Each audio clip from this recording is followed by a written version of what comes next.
Hola, buenas tardes. Quería dar gracias a la organización por contar conmigo. De acuerdo, y vamos a empezar. He dividido las urgencias en 4 tipos a tratar. Serán las urgencias infecciosas, las del efluente peritoneal, las urgencias mecánicas y las urgencias sistémicas. Empezando por las urgencias infecciosas, bueno, lo más importante de esta charla van a ser las peritonitis porque son las urgencias más potencialmente dañinas o mortales para el paciente. Lo más importante de todo será tener un efluente que tenga entre 2 y 4 horas de permanencia para realizar un diagnóstico de certeza. A partir de ahí, pedirle una bioquímica, una citología, un GRAM y un cultivo.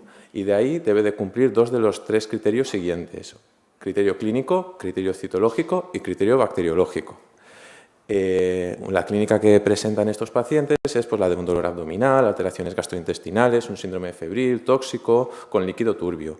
Respecto a la citología, es común tener más de 100 leucocitos por campo y más de un 50% de polimorfonucleares. Y respecto al criterio bacteriológico, sería tener un aislamiento en un GRAM o tener un cultivo positivo.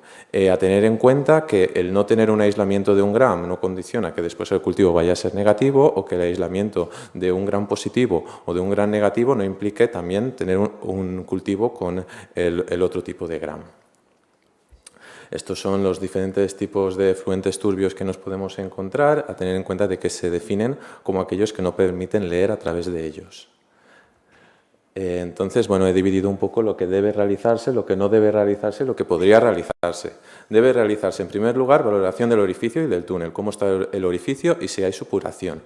Y exista o no exista supuración, sacar un cultivo del orificio.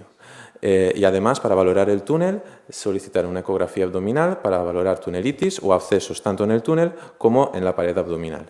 Después habría que realizar una valoración sistémica con analítica de sangre, con hemocultivos y fiebre, y valorar una prueba de imagen si existiera sospecha de otra patología abdominal.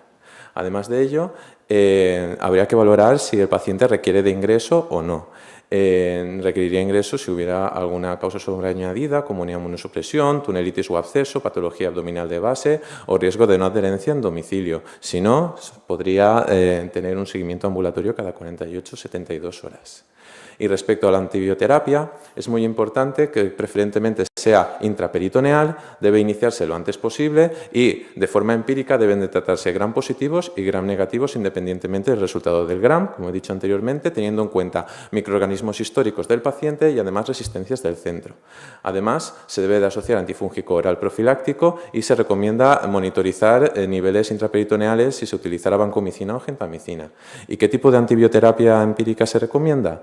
Pues para GRAM positivos, cefalosporina de primera generación o vancomicina; para GRAM negativos, cefalosporina de tercera generación o aminoglucósidos, intentar limitarlos en aquellos que tengan diuresis residual, porque es nefrotóxico y ototóxico, y añadir también N-acetilcisteína. Y recientemente se ha añadido en las guías también la monoterapia con cefalosporina de cuarta generación, que serviría para ambos tipos de GRAM. Lo que no debe hacerse: asociar que un líquido turbio sea una peritonitis. Existe un amplio diagnóstico diferencial en los líquidos turbios, hay que tener esto en cuenta. También evitar muestras con permanencias menores de 2 horas o mayores de 4 horas o tras un abdomen seco, porque pueden infraestimar o sobreestimar sobre todo la citología. Después, la muestra procesarla de forma urgente, no procesarla de forma ordinaria, porque puede haber lisis celular y tener un falso negativo. Iniciar la antibioterapia intraperitoneal previa a la toma de la muestra, porque dará un cultivo falsamente negativo, y el sellado del catéter con uroquinasa o con antibiótico que no ha demostrado mejoría.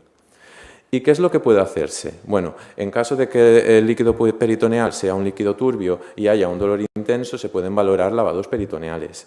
También se puede añadir heparina intraperitoneal para evitar problemas mecánicos, y se puede añadir anestesia intraperitoneal si dolor. ¿Y los pacientes que están con cicladora? Pues bueno, hay en algunos centros la tendencia de pasarlos a manual, pero las guías permiten seguir con la cicladora, teniendo en cuenta que las dosis de antibiótico deberán estar en el límite superior de la normalidad debido al mayor aclaramiento de la técnica. Además, se recomienda realizar un intercambio diurno con nicodextrina por un posible fallo de ultrafiltración de tipo 1, y además las pautas intermitentes se realizarán en dicho intercambio diurno, que será el más largo. Esto serían las guías de la ISPD 22, en el que muestra distintas pautas de antibioterapia. Las pautas pueden ser o intermitentes o continuas. Las intermitentes deben de tener una permanencia mínima de 6 horas. En nuestro centro lo que utilizamos es vancomicina de forma intermitente y ceftazidima en forma continua en todos los intercambios peritoneales. Vale. Y después también sería importante la valoración del orificio. Se valoran distintas características como podría ser el enrojecimiento de la piel, la medida del color, la costra, la exudación externa, granulación interna, epitelio interno, granulación interna y secreción interna. Y con ello se clasificarían según esta tabla en perfecto, buen estado, equívoco, infección aguda, crónica o infección del manguito. A nosotros empezarían a preocuparnos a partir de equívoco. ¿De acuerdo? Y bueno, en caso de tener un orificio infectado o equívoco sin peritonitis, pues el tratamiento sería, en caso de equívoco, con tratamiento tópico, con gentamicina o ciprofloxacino, y si no mejora, tratar con antibioterapia oral, y en caso de infección aguda, crónica o tunelitis, el tratamiento empírico oral para gram positivos cloxacilina o cefalosporina de primera generación, para gram negativos quinolonas. Si hay aislamientos previos de resistencia a meticilina en Staphylococcus aureus, vancomicina y valorar gentamicina si no mejora, y si se asocia a peritonitis, valorar la retirada del catéter. Vale, entonces pasamos a las alteraciones en el efluente peritoneal. En primer lugar, el hemoperitoneo. Lo que vamos a encontrar la mayor parte de las veces es que sea un hemoperitoneo leve, que se da en mujeres en edad fértil, en contexto de la menstruación o de la ovulación, aunque se puede dar también en trombocitopenias con anticoagulantes o hemofilia. Más poco frecuente sería el moderado o el severo, que ya marcaría algún tipo de patología abdominal subyacente. El tratamiento debe ser el tratamiento etiológico de la causa subyacente, pero además habría que tener en cuenta ciertas medidas generales, como realizar reposo peritoneal, heparina intraperitoneal, que aunque haya un sangrado es para evitar problemas de coágulos en el catéter, y después realizar intercambios o lavados con líquidos a temperatura ambiente o fríos para favorecer la hemostasia. Y ya en las moderadas o severas, realizar lavados frecuentes también para prevenir adherencias. Respecto al neumoperitoneo, es importante determinar la etiología. La mayor parte van a ser por un error del purgado. Va a tener un líquido peritoneal limpio y un dolor abdominal que pueda irradiarse a hombros o sin dolor abdominal. Pero hay que descartar que no se trate de un líquido patológico con dolor abdominal, que se debería de tratar como una posible peritonitis, en este caso causada por bacterias anaerobias, o si fuera fecaloideo, que sería una entérica, una peritonitis entérica, que sería para cirugía urgente. Y el otro tipo de cambio en el efluente sería un quiloperitoneo, sería un líquido turbio de aspecto lechoso, de origen linfático, tendría una celularidad normal, unos triglicéridos elevados en líquido peritoneal respecto a plasma y un aumento de las proteínas hasta más de un 50% respecto a las plasmáticas. Y el tratamiento sería el etiológico, que las causas podrían ser pues hasta microtraumatismos linfáticos, enfermedades linfáticas como linfomas, cirrosis, pancreatitis, amiloidosis, fibroadherencias de causa tuberculosa o antagonistas del calcio, que estas serían las más frecuentes. Y aquí tenemos una representación de cada uno de los tipos. Esto sería un hemoperitoneo. Respecto al neumoperitoneo, estaría bien pedir una placa de tórax para ver aire en cúpula diafragmática. Esto sería un quiloperitoneo y se observa distinto a un líquido turbio. Y esto sería fibrina, que sería pues como una medusa nadando en el líquido peritoneal.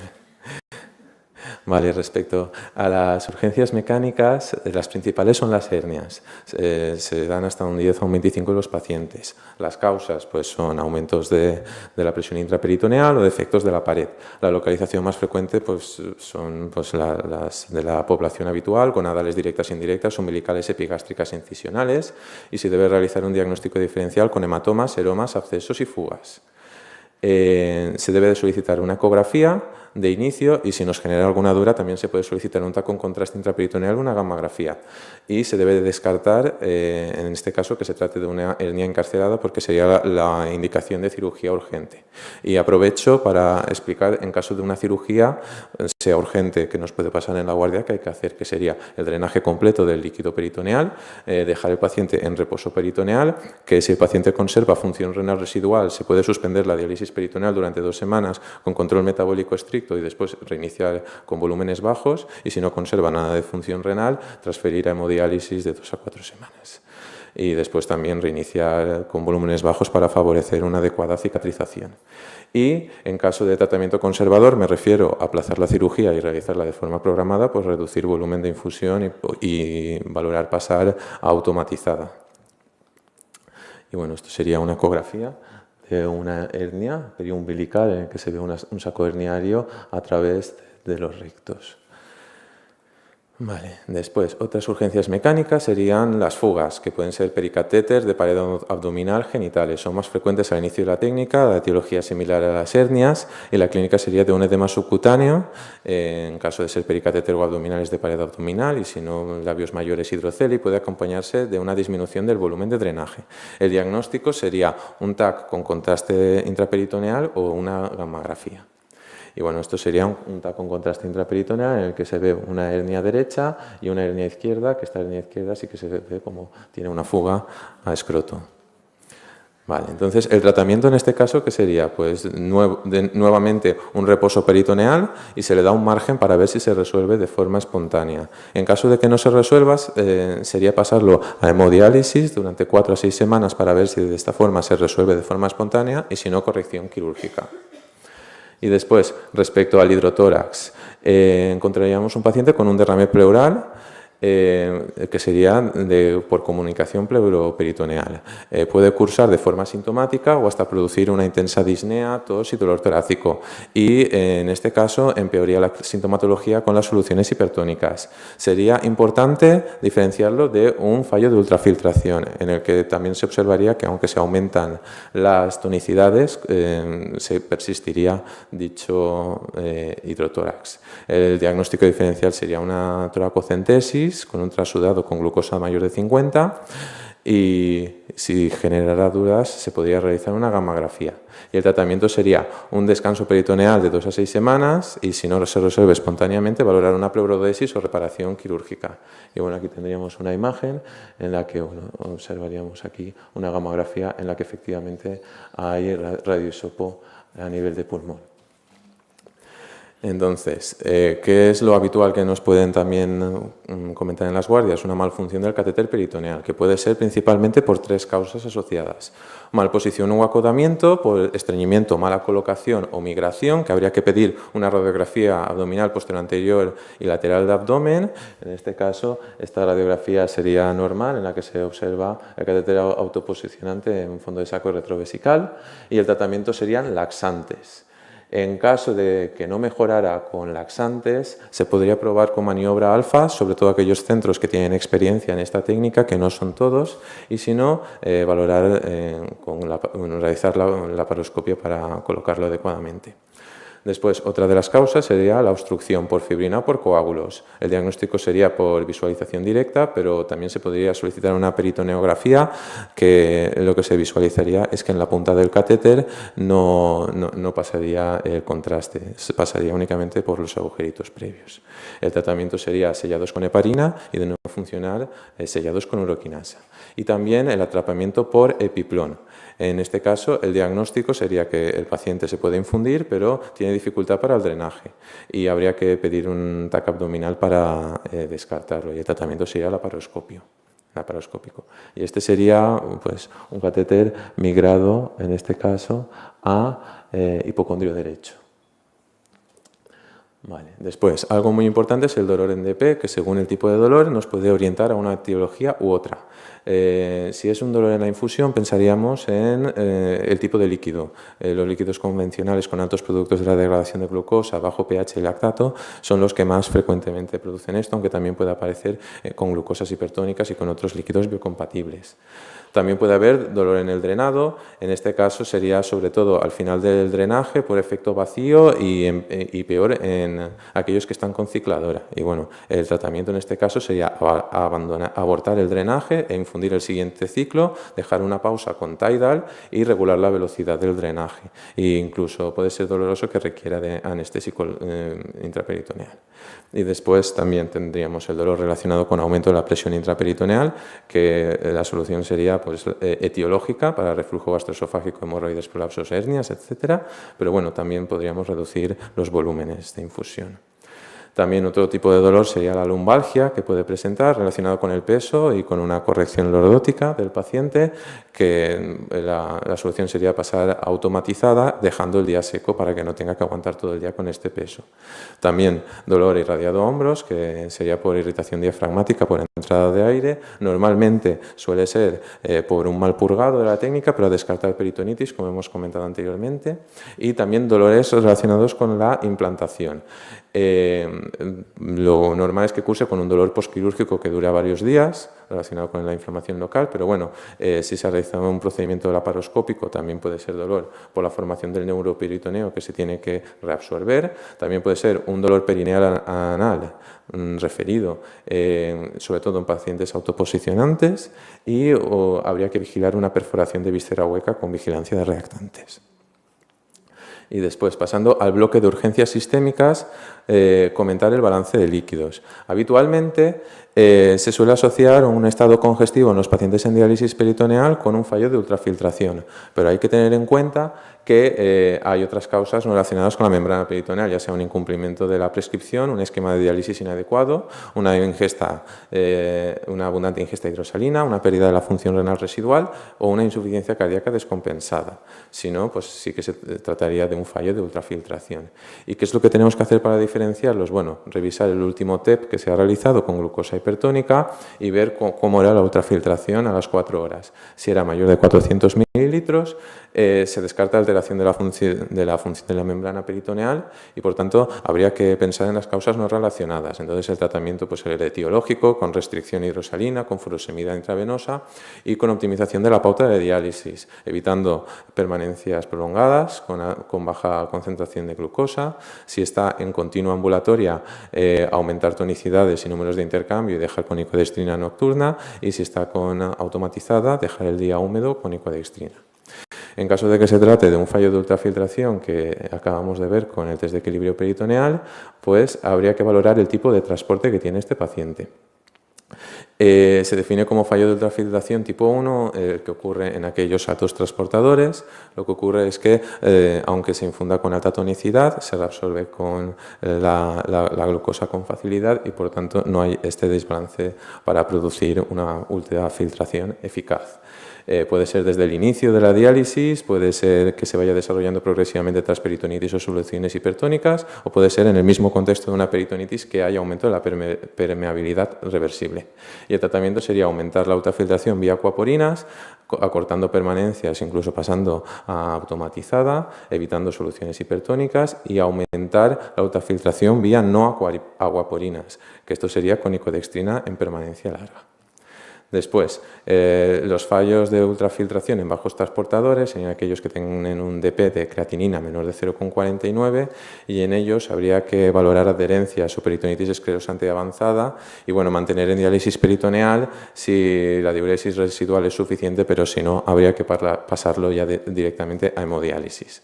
Y después tendríamos los medio altos transportadores y los medio bajos, que en este habría que ver el cribado de sodio del último test de intercambio peritoneal. En caso de tener un cribado de sodio alterado, habría que pensar en un déficit de acuaporinas. Entonces, aumentar la ultrafiltración vía no acuaporinas, o sea, acortando permanencias o aumentando la icodextrina de la permanencia larga. Y en caso de tener el cribado de sodio normal, nos encontraríamos ante una reabsorción linfático-tisular. Entonces se tendría que aumentar la ultrafiltración vía acuaporinas, acortando permanencias y con soluciones hipertónicas. Y finalmente, para terminar, comentar la deselectrolitemia más frecuente en los pacientes en diálisis peritoneal, que es la hiponatremia.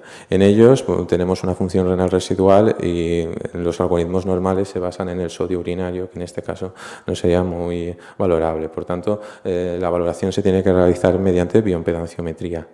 En ella se miraría el agua corporal total y miraríamos que si se trata de pacientes deshidratados, normohidratados o hiperhidratados. Y además se debe de mirar el balance intracelular versus extracelular. Si se trata de un paciente deshidratado por causa extracelular, o sea, tendría este índice incrementado, sería una hiponatremia tipo 1 y sería producida por altas ultrafiltraciones en diálisis peritoneal. Entonces la terapia sería un paciente hipotenso, hiponatrémico, posiblemente chocado. El tratamiento sería la resucitación con el suero fisiológico. En caso de ser el índice invertido, o sea, deshidratado a nivel intracelular, estaríamos hablando de una hiponatremia tipo 2, que es la que se da en pacientes con inflamación crónica y malnutrición, y bueno, habría que tratar la condición subyacente con una correcta nutrición, y bueno, en estos pacientes, si se trata de una hiponatremia leve, igual vale la pena, y sin sintomatología, igual vale la pena no tratarlas porque se puede formar un tercer o cuarto espacio. Después tendríamos en el otro aspecto los pacientes congestivos, que puede ser por aumento del volumen extracelular. Entonces se trataría de una hiponatremia tipo 3 y bueno, habría que volver al algoritmo de los fallos de ultrafiltración, ¿de acuerdo? Y tratar según la causa. Y después tendríamos la hiponatremia tipo 4, que se produciría por un aumento intracelular y sería por excesivo consumo de agua y reducir el consumo de agua. Y entre medias tenemos la que tiene un agua corporal total normal con un desbalance a favor de intracelular versus extracelular. Este caso sería una hiponatremia tipo 5, que sería la unión de una hiponatremia tipo 1 que compensa con agua, o sea, una hiponatremia tipo 4, y el tratamiento sería la reposición hidroelectrolítica. Entonces, como conclusiones, no se debe asumir una peritonitis solo por la turbidez del efluente peritoneal.